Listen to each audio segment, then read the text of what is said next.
มาผ่อนคลายสบายอารมณ์ไปกับซุปหน้าร้อนของสตูดิโออาหาร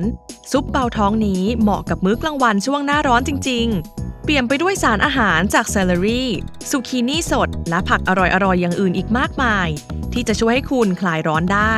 พวกเราสตูดิโออาหารจะสาธิตวิธีการทำให้คุณดูทีละขั้นตอนเลยมาเริ่มกันเลยดีกว่า